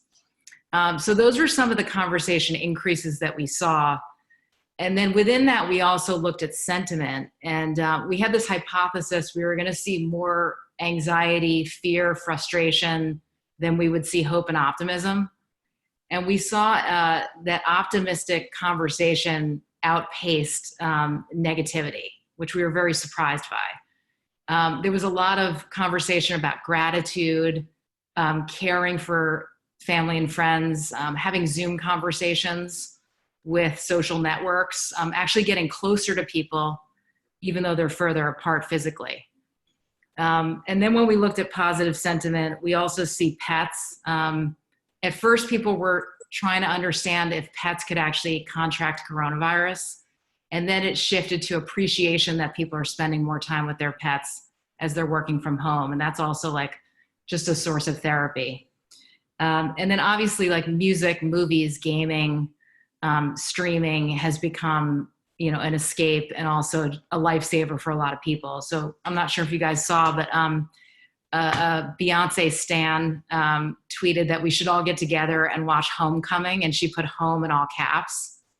And Beyonce retweeted that, and it became this cultural moment. And then Netflix enabled that and live streamed the watch party on Twitter. And like 600,000 people tuned into it to have this collective conversation about that event. So that was the Coachella documentary. It came out months ago, but it was a time to relive and re-experience that. So I hit the conversation stuff. We also looked at consumption, video content, and what people are consuming. And we saw the biggest spike in content from creators. And I'm using that term broadly, meaning like entertainers, celebrities. People are, wanting to hear from Tom Hanks and Rita Wilson, or they just want a moment of escape with Chrissy Teigen, a little bit of laughter. So definitely more interest in celebrity content and digital creators who are creating those moments of levity. And we have seen a decline in sports consumption because there's not as many clips and highlights. And I don't know if Rob is still on, but there's still a sustained conversation about sports because there's still rabid fan bases talking about, when their team is going to come back. A lot of people actually supported the shutdown of various seasons, but they're hungering to see their favorite teams come back and play. So that hits the conversation and consumption piece. And then Anda, you asked about what brands are doing. And I too feel like there's been this sort of oversaturation of the term purpose-driven branding. And I'm trying to think of another buzzword or phrase to capture that. But definitely making investments focused in helping and supporting the situation and acknowledging this sort of unprecedented time that we're in is something that we are seeing. So like Verizon, for example, they're live streaming a content series that starts tonight. It's going to be on Twitter and Yahoo, and that's focused on funding local businesses. And you talked about that last week, Rachel. You said, how can the platforms help? We are seeing brands like Miller and Tito's and Jameson are actually donating to the U.S. Bartenders Guild because there's so many restaurant workers and bars that have shut down and those people are out of work. So we're seeing big brands support small business through campaigns and cause-related efforts. And then, oh, sorry. Oh no, I'm so excited for the Dave Matthews tonight on Twitter. I know, oh my God. I know we also wanted to make sure we get LinkedIn's perspective as well. Okay. Anda, should we? Hi, welcome. Hi, can you hear me okay? Yes, we can. Okay, great. And I just want to caution, I live between a hospital and there's also a police station. And so as we've been talking, there have been sirens galore. I am praying that they pause for just a moment, but of course they take care of the people they need to take care of. So with that said, thank you so much for hosting this forum. I do want to take it back to the thread that I've heard woven through this whole conversation, which is how we can help. And I think that's certainly the theme. Our mission at LinkedIn is making people more productive and successful and bringing economic opportunity. So I think this crisis that we're in right now is an opportunity for us to really live that mission. And the good news is that sentiment, I think, is not just one that's at LinkedIn. We're seeing brands pivot and really embrace this mindset of the purpose of a brand, not just being to take care of shareholders, but to take care of all stakeholders. So I think that's an important mindset shift to underline, because this is an opportunity. I actually took a peek at the questions that people are asking. Somebody mentioned, is this an opportunity for brands to restore trust and confidence? I say absolutely yes, it is. And so LinkedIn is one of those environments where it represents the swath of stakeholders. So we're seeing brands show up and talk to their employees. We're seeing brands talk to their customers directly. We're seeing brands show up for their leadership, and we're seeing brands show up for their investors on the platform.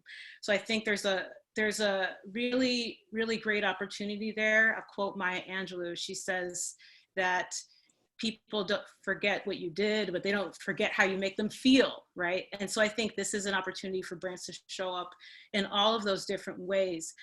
So we are certainly plugged into research from Edelman on trust. I've heard a couple of people mention that. I think there's an opportunity for brands to show up in a trusted way and to highlight expertise. Some of the research says that the people that are trusted most right now are scientists, healthcare. And so I think there's an opportunity for brands to tap into advice from those experts in the way that they show up. I do think newsrooms will expand. We've seen that on LinkedIn in terms of the rise of the information we have curated by our editorial team in the news feed, and how people are interacting with that to connect directly with advice from the World Health Organization and the CDC. The World Health Organization holds regular media briefings on LinkedIn Live. And so people are tuning into that and engaging with that on the platform. And I think that's something that brands can tap into, because there's a real masterclass on leadership also taking place on the platform.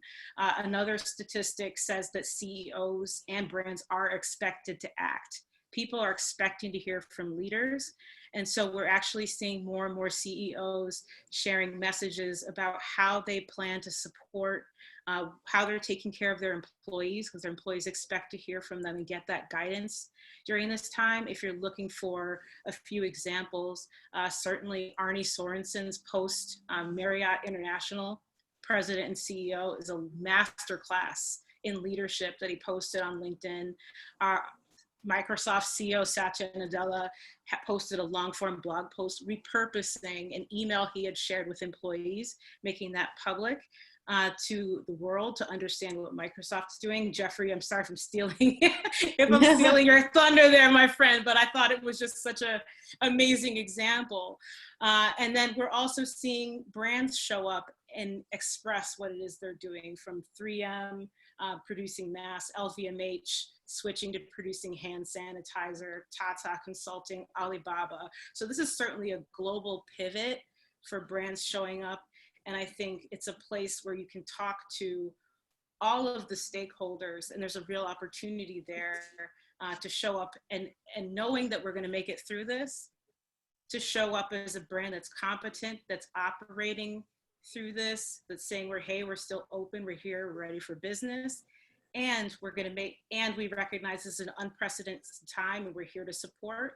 And then at the same time, showing up as an ethical operator and, I know Edelman's speaking a little bit later about the work that they're doing and the research that they're seeing, but I so believe that anchoring in trust as a foundation is a way for brands to get guidance as we move through this uncertain time.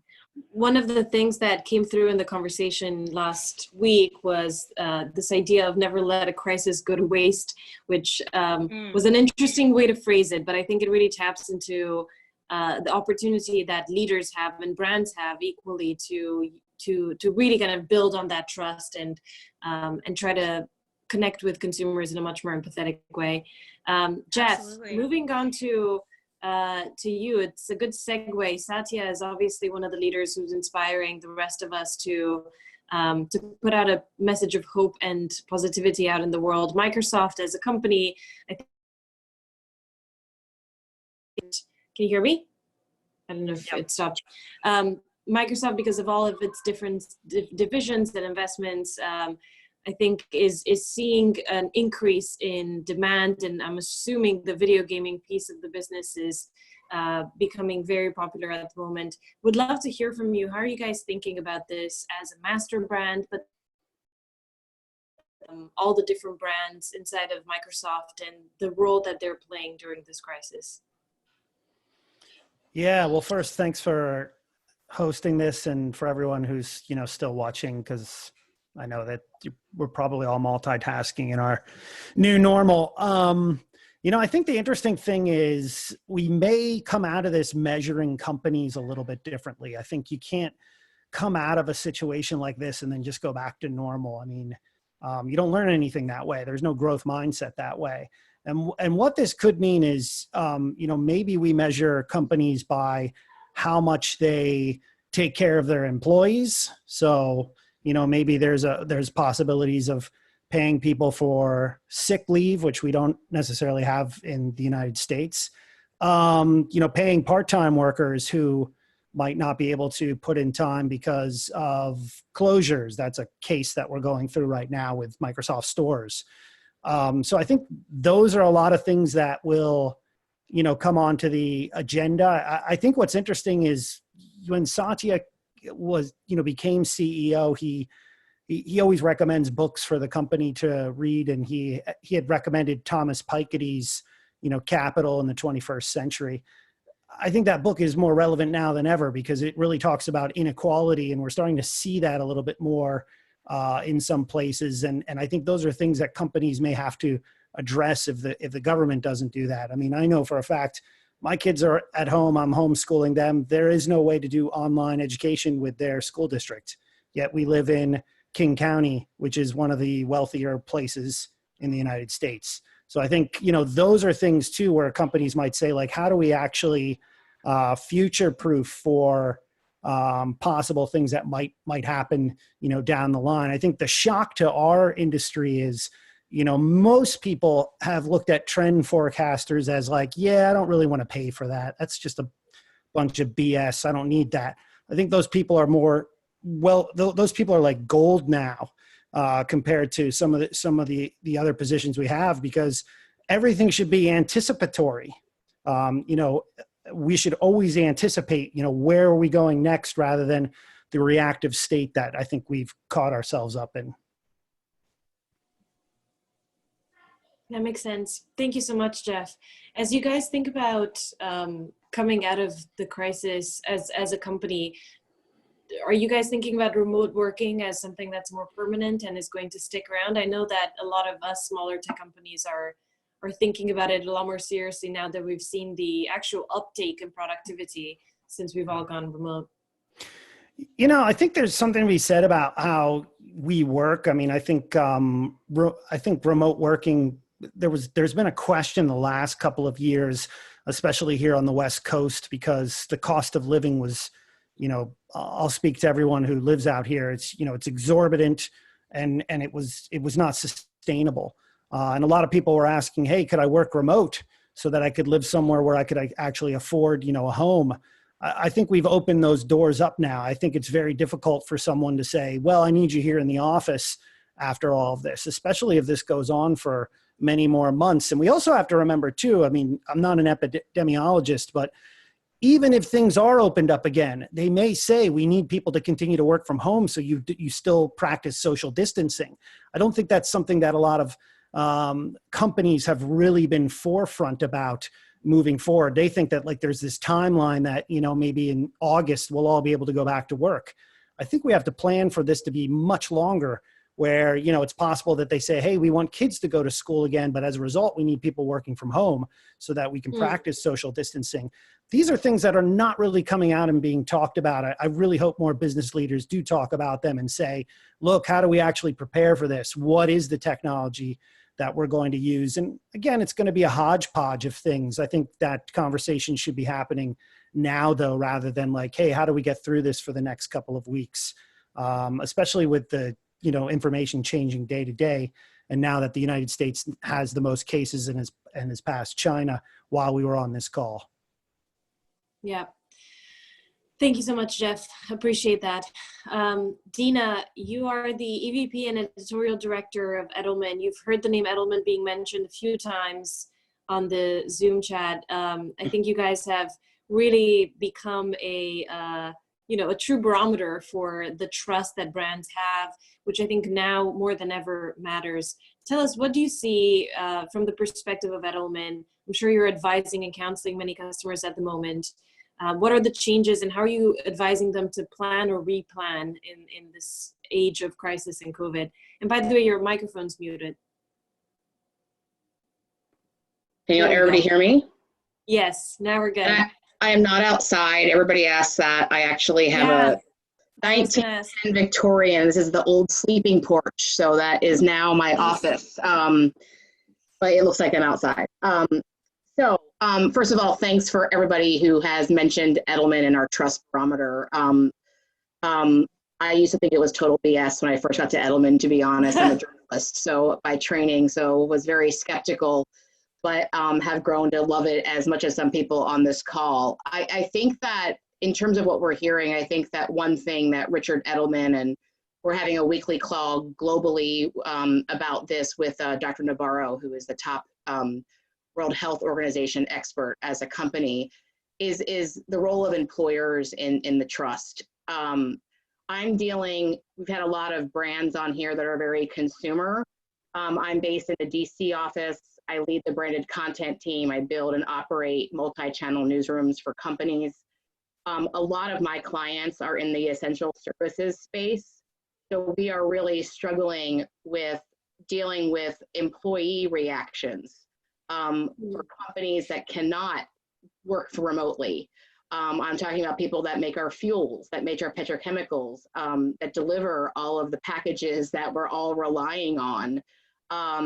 And so there is a real reticence to rush into this because they are getting pushback from their employees saying, we don't have masks, we're not healthcare workers, we don't have sanitizer, because all of that is a priority for the people who are truly on the front lines, the true heroes. And if I hear hero again, I'm going to scream, I'm just going to be honest. We got to be very careful, I think, about that word going forward. So I think there's a real need for internal communications here as we think about external, particularly for companies that have employees that have to be exposed. And so I'm doing that with a lot in the healthcare space, the e-commerce space, the energy space, which I advise on. A lot of things, I think, I know I'm kind of the summary and like the cleanup hitter, for lack of a better word. I think it's also, half of my team is media strategists for earned, half of it is content creators for owned. So we have a lot of clients who really want to get into the earned space as well, and sometimes owned and social has been a means to that end. I think it's very hard to distinguish yourself right now. Everybody's making a mask, everybody's making a scrub, everybody's making hand sanitizers. You look at Zara, you look at Under Armour, our client was on the phone with yesterday, they're getting into the mask game and fanny pack game. So how do you distinguish yourself and how do you do things that are authentic to the brand? Every company has a cares unit or a CSR unit, right? That's done this, that does donations, that does all this stuff. You have to, I think, do more than that to get attention right now, because everybody's hopping in on that. Earned is a real hard slog right now. Thank you. I think it was Rob, as a former journalist. My husband's still a journalist. He's probably going to get laid off. They're probably going to shutter Military Times because there are no events. 80-year-old publication, by the way. There are no events. There are no advertising dollars. My Times-Picayune friends are now getting a 20% pay cut in the epicenter of this virus, a city that has more cases than California. And Orleans Parish is a very small place, yet they just put their journalists on a 20% pay cut. So I think there is a real space for brands to tell their own story directly to their audiences. Love the woman from Twitter who talks about insights. You can't talk about this in a vacuum. My counsel to all my clients, and it always is this counsel, is you can't do anything in about vacuum. Context is everything. Know what people are talking about, what they're thinking and feeling. Yes, it's about health now, and it's about the economy now because of the jobless rate and other factors. But this is not a typical crisis. I, as a reporter, before I went to the PR marketing side, I covered Deepwater Horizon, I covered 9/11, I covered Hurricane Katrina and was there in New Orleans covering that story and eating out of taco trucks. This is not going to go away. The dominoes are going to continue to fall. You look at school. I was a former teacher before I became a journalist. You are going to have educational gaps that last a generation. This story is going to talk about what the kids at this moment, why they're behind in reading, why they're not getting into college, why their SAT scores are down. So this story is going to change the whole operating order for brands. I really think it's not going to go away. It is going to be the mega context, because the ripple effects, it's almost mind-blowing when I think of it as a reporter and somebody who covered these kind of things for many years, what the ripple effects are. I mean, they're so long because so many people are affected and the whole globe is affected. This is not about a plane crashing into the World Trade Centers and the Pentagon. This is about a global pandemic. Getting creative with creative, I love that. We have a lot of clients that don't know what to do. We were shooting a 9-part video series for St. Jude. This is childhood cancer. We're not going anywhere. We can't do any patient stories. These kids have no immune systems. So we had to shift and do non-patient stories because we didn't want to interact with anybody that would be really sick if they got the virus. So how do you do video? How do you repurpose things? Obviously with the move to TV and visual, how do you also make ready-made things if you're going the straight earned route for earned media who also isn't getting out there and shooting things? There's a lot of space for company to do B-roll. I'm seeing brand journalists write for outlets. There was an LA Sentinel piece from a hospital brand journalist that is going directly to earn because of the gaps at the local level. And then lastly, you know, obviously I am totally biased in this as a former journalist and as the wife of a journalist, but this is a real opportunity for brands to take the moral high ground and to also help journalism and to partner with journalists, whether that is helping them get the story, get that access, delivering that story on a silver platter in an owned way, or whether that is doing sponsored content, native advertising with these brands at a time where they're really struggling. I think, somebody said it better than I think it was Rob too, this is the biggest, I think the fallout for journalism is going to be huge, despite what the numbers that we're seeing. And that's a lot of people just having more time to consume the content. There's going to be a lot of vast layoffs at journalism outlets. They're reducing paywalls. So the subscriptions going up on this very topic are not really helping counteract the ad and the event revenue. So I think Dina, thank you for that. I think everybody said, I hope, but yeah, thank you. I appreciate the summary. I think the last point you made is so important, that, you know, the call to action to brands to really galvanize around supporting journalism, but also supporting content as a category, you know, hiring journalists, making sure that they're creating their own journalism and taking that relationship directly with their consumers, and then finally creating paid content partnerships with these publications to support them during a time like this when we need them so much. So thank you for that. Rachel, in the effort to kind of wrap things up in the last 4 minutes, should we tease up next week's session real quick? Yeah, absolutely. So this was session 2. Session 1, it was, I think, very much an inspirational share out. We were all reacting to navigating this for the first time. Today, it was amazing to hear how strategic and tactical everyone's plans have become. It's only been 7 days since the last time we all chatted. Next week, we're shaking things up. We are turning to 5 CEOs that Anda and I have spent so much time learning from in our careers. They include Mindy Grossman of WW, Gary Vaynerchuk of VaynerX, Kristen Lenkow of JPMorgan Chase, Jeff Immelt, the former CEO of GE, and then Hillary Koplow-McAdams, who was the president of Salesforce and New Relic and a few other big tech companies. So we're going to shake things up next week. It's really going to be a conversation about leadership during a time of crisis. I know Anda and I are about to learn a whole lot over the next 7 days as we prepare for it. We hope you all tune in. We only thought this was going to be a 90-minute session. I think every single time we just have to say it's 2 hours. For everyone who stayed on the line this long, thank you for really being so engaged. I see that there's still a lot of open questions. We'll go through the Q&A and figure out the best ways to answer folks.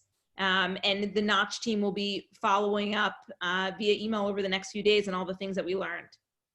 And we would also love your feedback on this roundtable. So if you have 10 seconds, just go to knotch.com/feedback and let us know what you thought and what we could be doing better. Thank you. Thanks, everyone. Have a great evening. Bye. Bye-bye.